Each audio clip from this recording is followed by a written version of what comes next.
नमस्कार, सीमा मराठी किचनमध्ये तुमचं खूप खूप स्वागत आहे. आज आपण बनवूया झणझणीत आणि चमचमीत असा सोड्यांचा रस्सा. सोडे म्हणजे सुकवलेली कोळंबी. अगदी गावरान आणि सोप्या पद्धतीने मी तुम्हाला हा रस्सा बनवून दाखवणार आहे. चला तर मग रेसिपीला सुरुवात करूया. आज मी सोड्याचं कालवण बनवणार आहे. त्यासाठी मी हे सोडे घेतलेले आहेत, हे बघा. आणि आता हे मऊ होईपर्यंत मी यांना भिजत घालणार आहे. हे बघा, यात मी हे पाणी टाकते. अर्धा तासामध्ये भिजून मऊ होतील. त्यांना अर्धा तास असंच ठेवून द्यायचं. सोड्याची भाजी बनवण्यासाठी आपल्याला एक वाटण तयार करायचं आहे. त्यासाठी मी काय घेतलंय ते पहा. हे 2 मध्यम आकाराचे कांदे बारीक कापून घेतलेले आहेत. हे अर्धी खोबऱ्याची वाटी आहे. हे सुक्कं खोबरं आहे, ते मी किसून घेतलेलं आहे. हे 15 ते 20 लसणाच्या पाकळ्या आहेत, सोलून घेतलेल्या आहेत. हे 2 इंच आलं आहे, हे पहा. आणि या 4 हिरव्या मिरच्या, हा थोडासा कढीपत्ता आणि ही कोथिंबीर. आता हे आपण भाजून घ्यायचं आहे. पहिले मी हे खोबरं भाजून घेते आणि हे तेल न टाकताच भाजायचं. अगदी सोनेरी रंग येईपर्यंत भाजायचं. हे पाय खोबरं भाजत आलेलं आहे. आता याला मी काढून घेते. आपलं खोबरं भाजून झालेलं आहे. आता बाकीच्या सर्व वस्तू मी भाजून घेते. सगळ्यात पहिले आता यात कांदा टाकते. कांदा भाजताना यात थोडंसं तेल घालायचं. हा कांदा गुलाबी रंग येईपर्यंत भाजायचा. पहा, कांदा थोडासा गुलाबी झालेला आहे. आता यात आपण बाकीच्या दुसऱ्या वस्तू पण घालून घेऊ.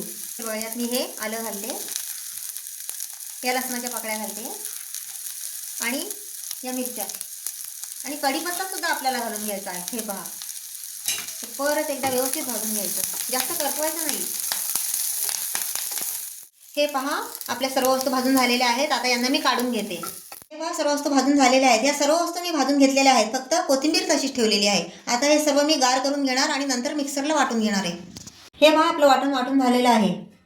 अर्धा तास झालेला आहे. हे पहा, आपले सोडे बघा भिजून किती मस्त मऊ झालेले आहेत. आता याला मी 3-4 वेळा पाण्याने स्वच्छ धुवून घेते. हे बघा, सोडे 3-4 वेळा स्वच्छ पाण्याने धुवून घेतलेले आहेत. चला आता रेसिपी बनवायला सुरुवात करूया. हे बघा, आता मी कुकरमध्ये हे 3 चमचे तेल घालत आहे आणि नॉनव्हेज बनवण्यासाठी तेल जरा जास्तच घालायचं. तेल गरम झालेलं आहे. आता यात मी हे जिरं घालते. आता यात मी एक बारीक चिरलेला कांदा घालते आणि हा कांदा थोडासा परतून घेते. आता यात मी लगेचच एक छोटासा टोमॅटो घालत आहे. हा बारीक चिरून घेतलेला आहे. कांदा आणि टोमॅटो एकदम मस्त व्यवस्थित असं हलवून घ्यायचं. आपला कांदा आणि टोमॅटो मस्त परतून झालेला आहे. आता यात मी ही 1 चमचा हळद घालते, 2 चमचे धणा पावडर टाकते आणि आता आपण हे वाटण घालून घेऊ. सगळं वाटण टाकायचं आणि आता यात आपण लाल मसाला घालूया. हा 1, 2 आणि हा 3. आता हे सगळं व्यवस्थित परतून घ्यायचं.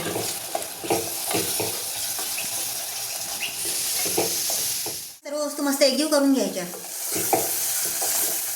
हे पहा, आपलं वाटण मस्त परतून झालेलं आहे आणि याला मस्त तेल सुटलेलं आहे, म्हणजे आपलं वाटण व्यवस्थित परतून झालेलं आहे. आता यात मी सोडे घालते. हे बघा, हे सर्व सोडे यात असे घालून घ्यायचे. हे सर्व वस्तू असे मी मस्त मिक्स करून घेते. हे बघा, आता यात मी एक बारीक चिरलेला बटाटा घालत आहे आणि तुम्हाला नको असेल बटाटा तर तुम्ही स्किप सुद्धा करू शकता. हे पहा, बटाटा घातल्याच्या नंतर मी सर्व वस्तू मस्त मिक्स करून घेतलेल्या आहेत. आता यात मी अर्धा चमचा काळी मिरी पावडर टाकते.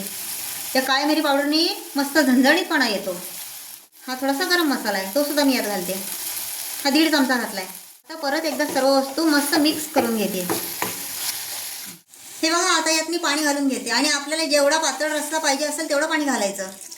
हे बघा, मी एवढं घातलं आहे. सर्व वस्तू बुडतील एवढं पाणी घालायचं आणि तुम्हाला रस्सा किती पातळ किंवा घट्ट पाहिजे असेल त्यानुसार तुम्ही पाणी कमी जास्त करू शकता. सर्वात शेवटी यात मी चवीपुरतं मीठ घालते आणि मीठ थोडंसं कमीच घालायचं, कारण सोडे खारट असतात.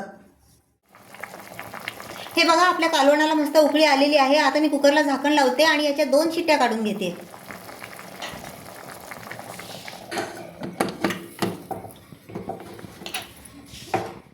दोन शिट्ट्या झालेल्या आहेत. आता आपण हे कुकरचं झाकण उघडून बघू. हे बघा, तुम्ही पाहू शकता किती छान रस्सा झालेला आहे. बघा, किती मस्त छान रस्सा झालेला आहे. आता याला परत एकदा मी उकळी काढून घेत आहे आणि वरून ही थोडीशी कोथिंबीर घालत आहे. हे पहा, तुम्ही पाहू शकता. हे बघा, किती मस्त कालवण झालेलं आहे आणि किती सुंदर दिसत आहे. हे बघा, आपला मस्त झणझणीत सोड्याचा रस्सा तयार आहे. तुम्ही पण एकदा असं करून बघा. तर तुम्हाला आजची सोड्याच्या रस्स्याची रेसिपी कशी वाटली हे मला कमेंट करून नक्की सांगा. व्हिडिओ आवडला तर लाईक करा, जास्तीत जास्त लोकांना शेअर करा आणि माझ्या चॅनलला नक्की सबस्क्राईब करा. भेटूया पुढच्या व्हिडिओत. धन्यवाद.